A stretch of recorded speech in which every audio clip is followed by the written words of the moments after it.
You are welcome in your English channels, Young English Mentor. Today I am going to start figures of speech. Figures of speech.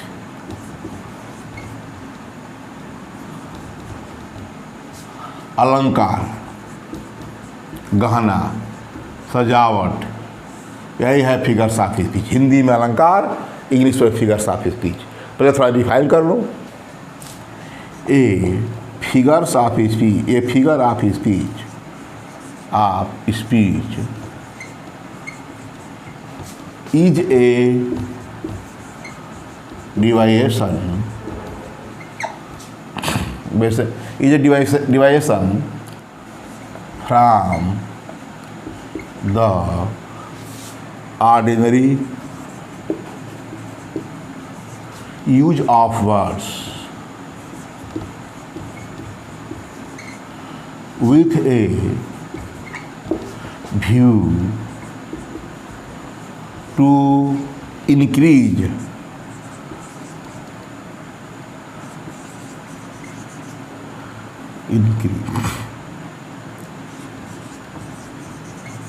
their effect.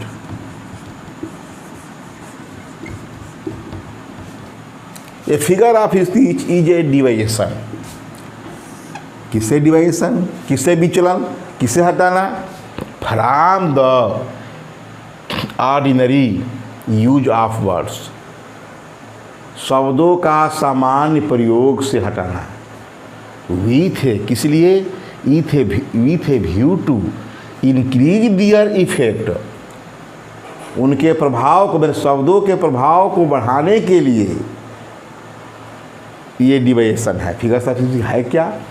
तो figures of speech मैंने अलंकार एक डिवाइएशन है, हटाना है। From the ordinary word use of words, शब्दों का समान प्रयोग से हटाना है। किसके लिए?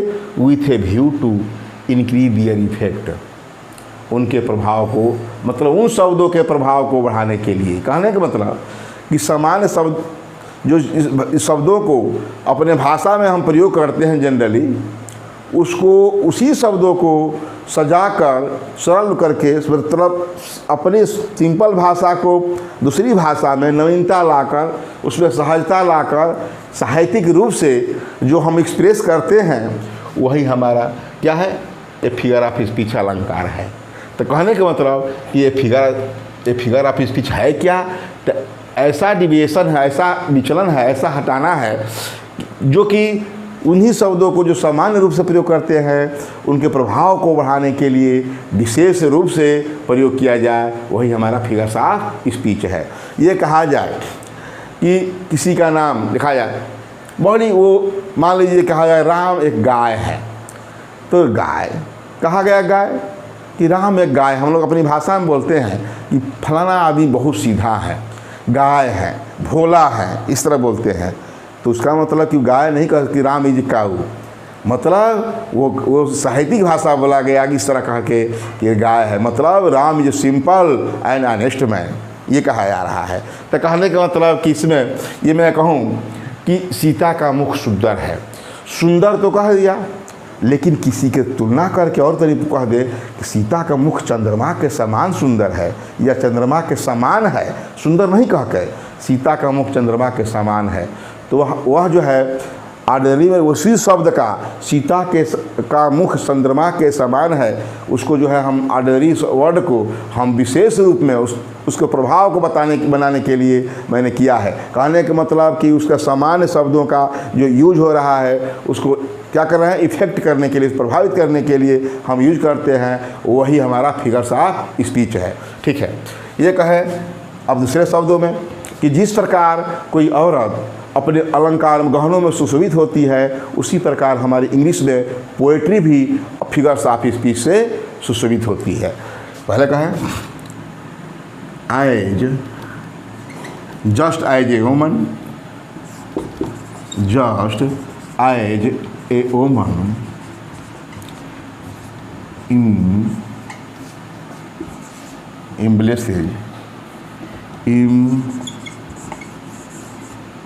embellishes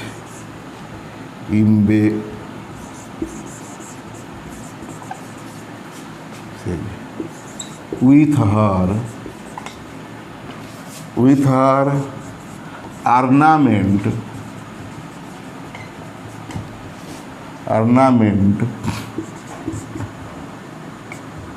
a poetry या कहें poetry embellishes also embellishes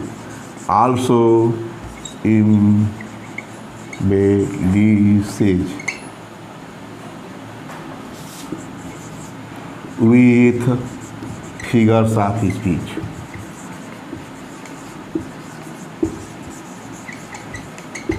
देखा, just as a woman embellishes सुशोभित होती है, एम्बिलिसेज विथ हर ऑर्नामेंट्स गहनों में, just as a woman embellishes with her ornament, जिस प्रकार की एक औरत अपने गहनों में सुशोभित होती है, poetry also embellishes with figures of speech, तो हमारी काव्य भी, कविता भी, क्या काव्य भी फिगर्स ऑफ स्पीच से सुशोभित होती है। कहने का मतलब कि फिगर्स ऑफ स्पीच हमारे पोएट्री को, ये कहे काव्य को सुशोभित करने वाला अलंकार एक क्या है, वर्ड है, या कहे एक प्रकार का एक युक्ति है। ठीक है, ठीक है। तो ये मैं बताया, फिगर्स ऑफ स्पीच को बता दिया इतना कि फिगर्स ऑफ स्पीच क्या है। तो सामान्य शब्दों को हटाकर उसे विशेष रूप में लाने वाला एक उपाय है, एक युक्ति है। ठीक। और मैं कहूँ कि फिगर्स ऑफ स्पीच कितने प्रकार के हैं, तो फिगर्स ऑफ स्पीच या हिंदी में अलंकार कहें तो हिंदी में तो अलंकार के बारे में डांडी ने कहा, भामह ने कहा, 400 प्रकार के अलंकार है। अलंकारों की संख्या की कमी नहीं है। ठीक है, हिंदी में मैंने पढ़ा है। लेकिन ये फिगर्स ऑफ स्पीच इंग्लिश में हम बहुत लोग बता सकते हैं, तो 20, 25, 30 बता सकते हैं। इतना ही हम लोग जानते हैं भाई, जितना हम लोग ध्यान किए हैं उतना बता सकते हैं। ठीक है। अब मैं कहूँ कि जनरली हम लोग सिमिली, मेटाफर, ऑनोमेटोपेइया, हाइपरबोल, एपोस्ट्राफी, पर्सनिफिकेशन, इलिट्रेशन, इस प्रकार के अलंकार फिगर्स ऑफ स्पीच को बताना है हमको। तो मैं बता रहा हूँ अलंकार के बारे में या फिगर्स ऑफ स्पीच के बारे में। मैं सिमिली से शुरू करता हूँ। सिमिली, जिसको हम लोग हिंदी में उपमा कहते हैं, उपमा अलंकार या सिमिली। सिमिली के बारे में, सिमिली क्या है? सिमिली, ए सिमिली इज या simile is A, simile is a figure of speech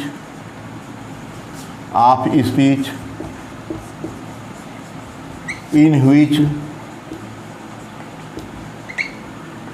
a comparison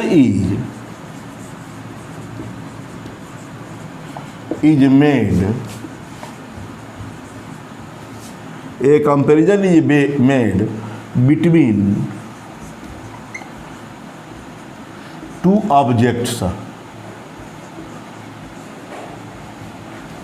of different kinds,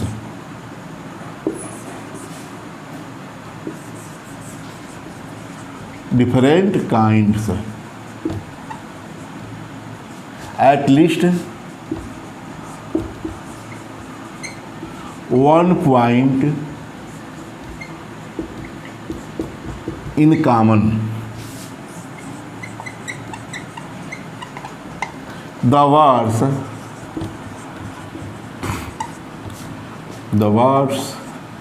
as, like, and so are used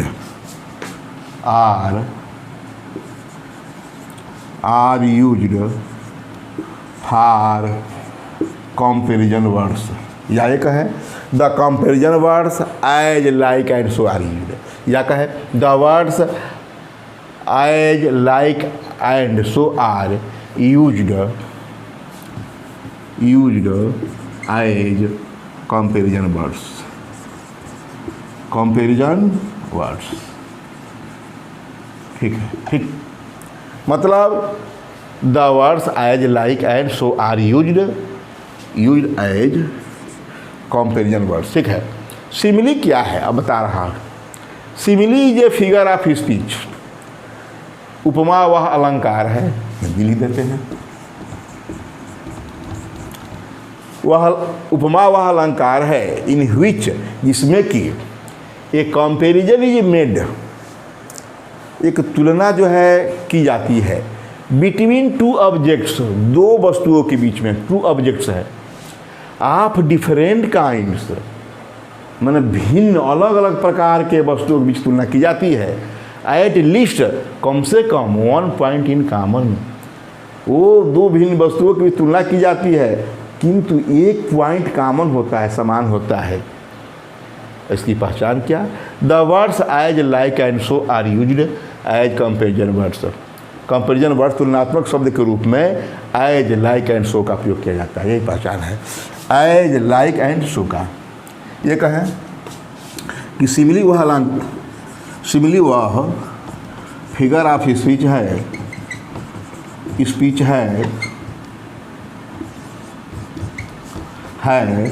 जिसमें दो भिन्न या विभिन्न, दो विभिन्न वस्तुओं के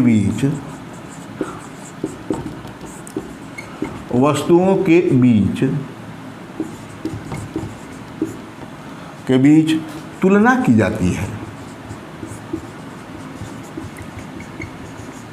है जिसमें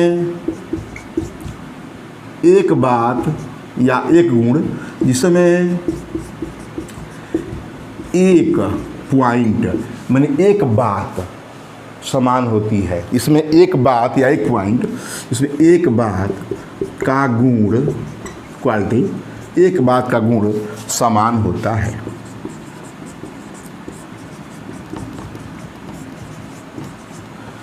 क्या कहा? द सिमिली वह फिगर्स ऑफ स्पीच, वह अलंकार है जिसमें दो विभिन्न डिफरेंट वस्तुओं के बीच तुलना की जाती है। इसमें एक बात का गुण समान होता है। एज लाइक सो वर्ड्स का प्रयोग तुलनात्मक शब्द के रूप में होता है। तुलनात्मक कंपैरिजन वर्ड्स शब्दों के रूप में होता है। हिंदी में बता दिया इसको, शब्दों के रूप में होता है। ठीक, देख लिया, हो गया कि simile is a figure of speech. Simile वह फिगर ऑफ स्पीच है इन विच, जिसमें एक कंपैरिजन इज मेड, एक तुलना होती है, बिटवीन टू ऑब्जेक्ट्स, दो वस्तुओं के बीच में, ऑफ डिफरेंट काइंड्स, विभिन्न प्रकार के, अलग अलग प्रकार के दो वस्तुओं के बीच में तुलना होती है। At least one point in common, इसमें कि एक पॉइंट, एक गुणों में एक पॉइंट समान रहता है। वर्ड्स एज लाइक सो दिखाई दे तो जान लीजिए कि सिमिली है। ठीक है, और मैं इसके बारे में एग्जाम्पल दूं और उसके बाद विशेषता बता दूं। कैसे पहचानते हैं तो बता ही दिए हैं। इसे कहा it droppeth, examples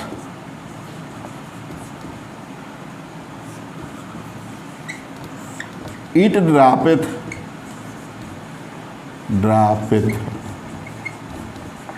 as the gentle rain from heaven।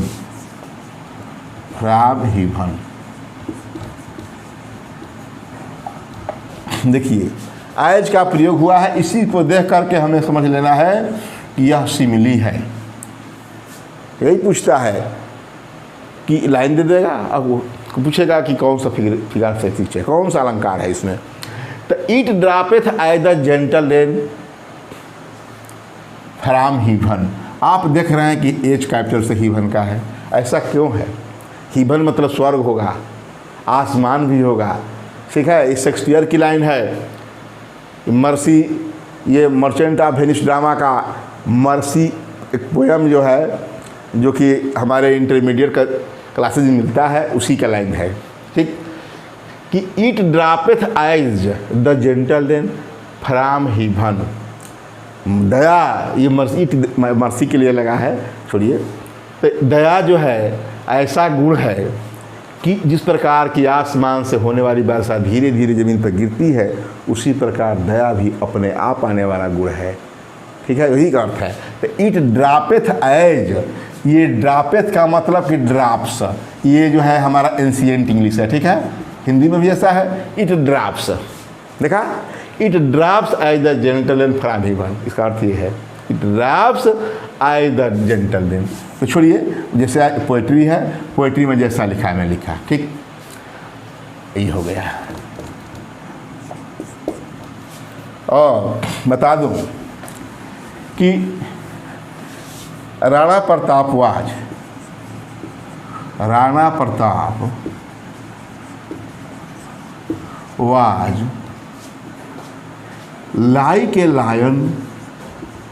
like a lion in the battlefield.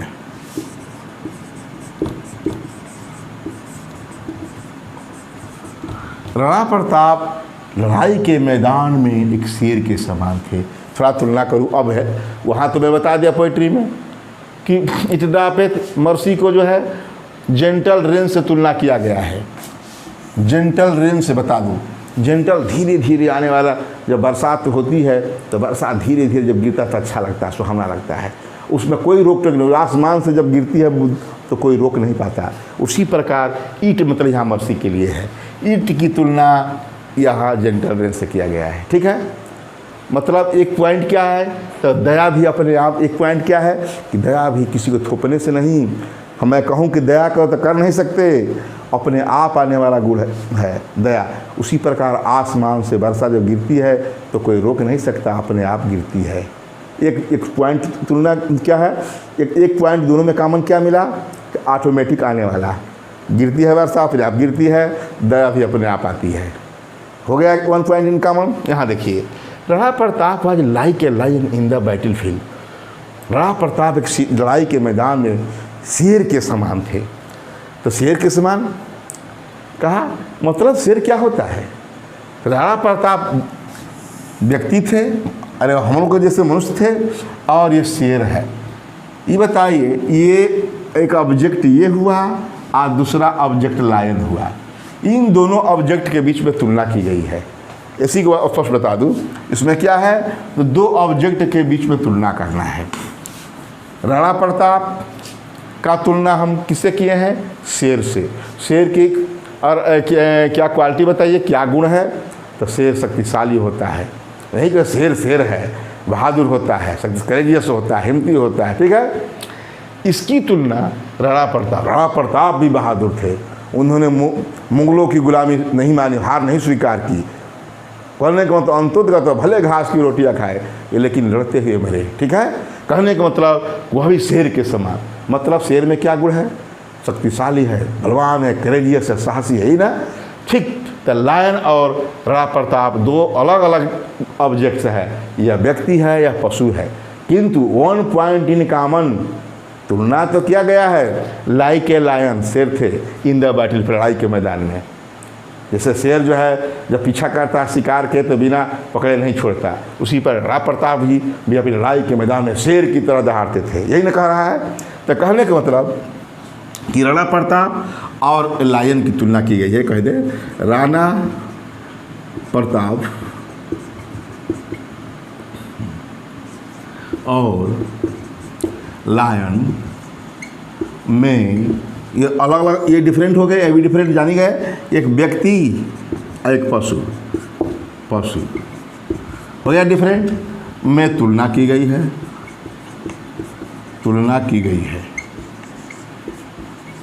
One point क्या है जिसमें एक बात का गुण समान होता है। कौन सा गुण समान है? बहादुरी का। शेर बहादुर होता है, छोड़िए एक ही गुण लीजिए, इसे दोनों में समान क्या तुलना की गई है? एक गुण माने बहादुरी, ठीक है, बहादुरी साहसी जो भी दोनों में समान है, में समान है, ठीक है। राणा प्रताप भी बहादुर, यह भी बहादुर, मतलब इसके समान ये भी बहादुर थे, ठीक, दोनों में समान है। और आज लाइक का प्रयोग किया ही गया है, देख रहे हैं। तो ये हो गया कि राणा प्रताप आज like a lion in the battlefield. और एग्जाम्पल इसका दे देता हूँ।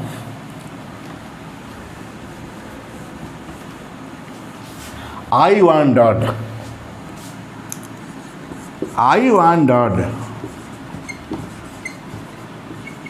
lonely. I wandered lonely like a cloud.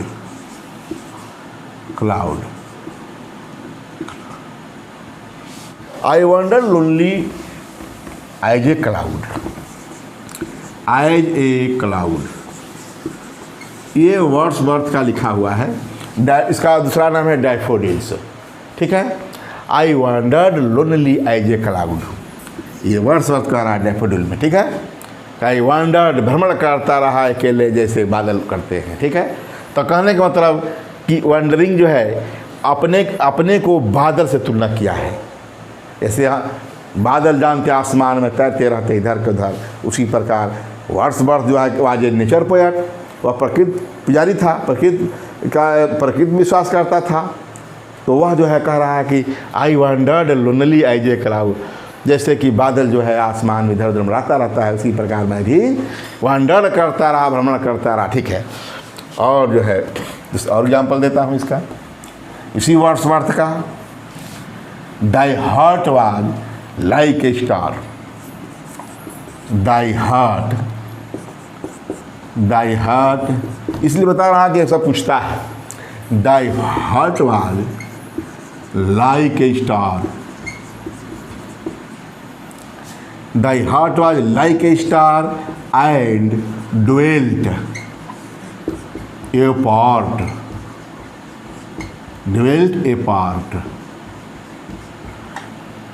ये टू मिल्टन 1802 में, मतलब 1802 में टू मिल्टन, इसमें टू मिल्टन पर वर्ड्सवर्थ ने लिखा है। कह रहे हैं कि दाई हार्ट, दाई मैंने तेरा, आपका हार्ट में हृदय, वाज लाइक स्टार, मतलब सितारों जैसा आपका हृदय था। एंड ड्वेल्ट रहता था, ए पार्ट दूर, इस हो हल्ला से, इस वर्ल्डली लाइफ से दूर रहता था। मैंने मिल्टन की प्रशंसा करते हुए कहते हैं कि thy heart was like A star and dwelt. तो हमको लाइक को देखना है कि thy heart was like A star and dwelt A part, ठीक है। और बात करें, मतलब कहने का मतलब कि इस हृदय को कैसा तुलना किया गया, मैंने मिल्टन के हृदय को, यहाँ मिल्टन के हृदय को स्टार से तुलना किया गया है। स्टार देखिए क्या है, कहाँ है, हम कहाँ हैं। भाई कोई भी पोएट है तो स्टार नहीं, लेकिन स्टार से तुलना की गई है, तारों से, ठीक है। क्या आपका हृदय तारों के समान था?